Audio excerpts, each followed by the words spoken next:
ඉතින් කොහොමද? මං හිතනවා ඔයාලා හැමෝම හොඳින් ඇති කියලා. ඉතින් මෙන්න මේ වගේ ලස්සනට ඇහැට දකිද්දී ආස හිතෙන විදිහට, කටට කියලා උනන විදිහට රසම රස අඹාච්චාරුවක් හදමුද?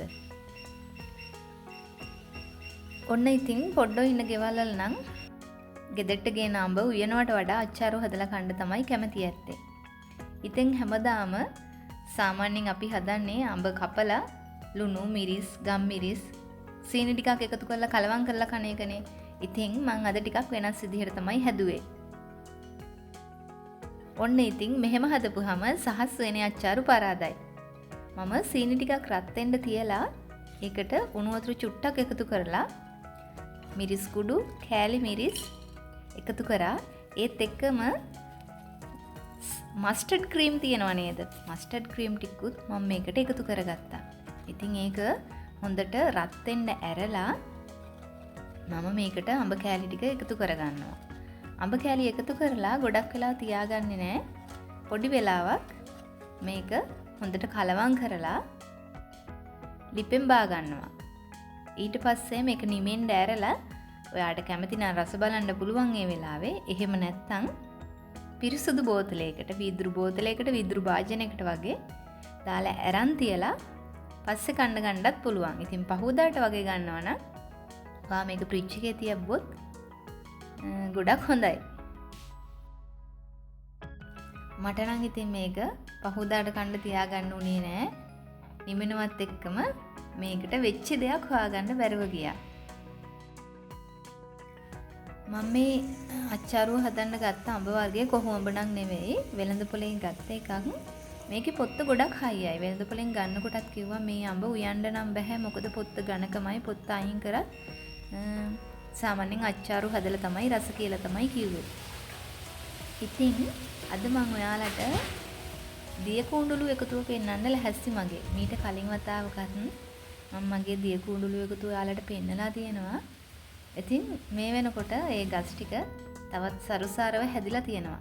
ඉතින් මේ තියෙන ගහ අර කලින් පෙන්නපු දිය කුණ්ඩලු වර්ගයමයි. හැබැයි මේක තියෙන්නේ පෝච්චියක නෙවෙයි, බිම හදලා තියෙන්නේ. ඉතින් පොහොර එහෙම මොකුත් නැහැ. වෙලාවට වතුර ටික විතරයි හම්බ වෙන්නේ. පණුව එහෙම කිසිම ඒ කියන්නේ බෝ වෙන්නේ නැහැ මේ ගහට. අර පෝච්චි වල හදලා තියෙන ඒවට නිතරම විමසිල්ලෙන් හොයලා බැලුවේ නැත්තම් පණුව බෝ වෙනවා, අතු මැරිලා යනවා, ඒ වගේ තත්ත්ව. ඉතින් අර ඉබේම හැදිලා බිම ඇට වැටිලා පැලවෙලා තියෙන දිය කුණ්ඩලු පැල ඉතා නිරෝගීව කිසිම සත්කාරයක් නැතුව හරියනවා. ඔයත් මල් වගාවට ආස කෙනෙක් නම් ඔයාගේ මල් එකතුවේ දිය කුණ්ඩලු අනිවාර්යෙන්ම ඇති. ඉතින් කමෙන්ට් කරගෙන යන්න ඔයාගේ මල් එකතුවේ තියෙන හරිම ලස්සන පාට වර්ග මොනවද කියලා. මෙන්න මේ තියෙන්නේ අලුතෙන් පිපුණු මලක්. මේක කැමරාවට පේනවට වඩා හරි ලස්සන පාටක් තමයි තියෙන්නේ. ඉතින් මේකේ පළවෙනියටම පිපුණ මල් දෙක තමයි මේ තියෙන්නේ. මුලින් පෙන්නපු දම් පාට මල මේ තියෙන්නේ පෝච්චියේ හදලා තියෙන මල. හැබැයි බිම හැදලා තියෙන මල් ගහේ මල් මීට වඩා ප්‍රමාණාත්මකව ලොකුවට පිපෙනවා.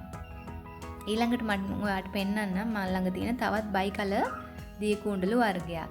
මේක තැඹිලි පාට පෙත්තේ සුදු පාට පැහැදිලිවම පේනවනේ. මම ඔයාලට කලින් පෙන්නවුවා තව එකක්. ඒකේ මල පරවීගෙන එද්දි තමයි බයි කලර් මලක් කියලා පැහැදිලිවම පේන්නේ. මේ තියෙන්නේ තවත් අලුතින් පිපුණු දිය කුණ්ඩලු මලක්. මේක ලා රෝස පාටක් වගේ තියෙන්නේ. පියවියෙන් බලද්දි හරිම ලස්සනයි. ඔයා මේ දකින්නේ දිය කුණ්ඩලු වලට වැළඳෙන ලොකුම රෝගයක් තමයි. බෙහෙත් පොර මොකුත් නැතුව නිදහසේ හැදෙන හරි අපූර්ව මල් වර්ගයක් තමයි නියගලා කියන්නේ. ඉතින් පුංචි දරුවෝ ගෙවල් වල ඉන්නවා නම් ටිකක් විමසිලිමත් වෙන්න ඕනේ. හැබැයි අපේ ගෙදර වැටේ ගිහිල්ලා තියෙන මේ නියගලා මල් වල ගෙවත්තට ලොකු අලංකාරයක් එකතු කරනවා. ඒ වගේම මේ තියෙනෙත් එපීෂියා. කිසිම බෙහෙතක් නැතුව, සැලකිල්ලක් නැතුව වත්තේ කෙළවරක තියෙන කබොක්ගල් ගොඩක ඔහේ හැදෙනවා. හරිම ලස්සනට මල් පිපෙනවා යායට රතු පාටට. ඉතින් වෙළඳ පොලේ මේ වගේ හැංගින් පොට් එකක් ගන්න ගියපුවම රුපියල් 250කටත් වඩා යනවා. මේ තියෙන්නේ ගෝල්ඩන් පෝතෝස් එකක්. පුංචි දඬු කැබැල්ලක් පැලවෙච්චි එකක් තමයි අපේ අම්මිට දීලා තිබුණේ. ඉතින් අම්මිට ඕක හදන්න අමතක වෙලා වත්තේ තිබ්බ අඹ ගහක් යට තියලා. හැබැයි ඒ දවස්වල වැස්සත් එක්ක මෙයා කාගේවත් අවධානය යොමු වුණේ නැති වුණාට හරි විචිත්‍රවත් විදිහට අඹ ගහ දිගේ ඉහළට නැගලා. හරිම ලස්සනයි. ඒක දකිද්දෙත් මේ දවස්වල තවත් ටිකක් ලොකු වෙලා තියෙනවා. ඔයාගේ ගෙදරත් මේ වගේ පෝතෝස් වර්ග කිහිපයක්ම ඔයාගේ එකතු වෙ ඇති. මෙන්න මේ යාළුවා නම් ඔයාගේ ගෙදර සමහර විට ඉන්නත් පුළුවන් නොඉන්නත් පුළුවන්. සිද්ධාර්ථ මල්. අහම්බෙන් වගේ තමා මේ මල් වර්ගය මං ඇහැ ගැටුනේ. මේක මං දැකලා තියෙනවා සමහර අය ළඟ සුදු පාට රෝස් පාට වගේ පාටවල් තියෙනවා. ඉතින් මම මෙච්චර ලස්සනට පිපිච්චි සිද්ධාර්ථ මලක් පළවෙනි වතාවට තමයි දැක්කේ. ඔන්න මේ මගේ ගෙදර නන් නෙවෙයි. නෑදෑ ගෙදරක ගියපු වෙලාවක හරි ලස්සනට හරි ලොකු පඳුරක් හැදිලා තිබුණා. එයාලා නම් මේකට සිද්ධාර්ථ මල් කියලා නෙවෙයි කියන්නේ. මම දන්න තරමින් වීඩියෝස් වල දැකලා තියෙන විදිහට මේ තමයි සිද්ධාර්ථ මල. ඉතින් හරිම ලස්සනයි. කැමරාවට දකින්නට වඩා සමහර වෙලාවට මේ මල් ලස්සනයි පියවියෙන් දකිද්දී.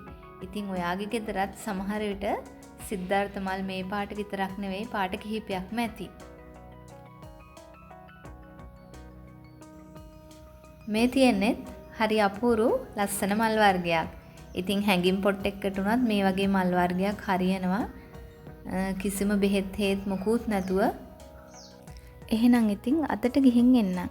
තවත් වීඩියෝ එකකින් අපි ආයෙම එකතු වෙමු. එතකම් මගේ channel එක subscribe කරලා තියාගන්න. ඔයාලට සුබම සුබ දවසක් කියලා මම ප්‍රාර්ථනා කරනවා. මම ආර්ෂා.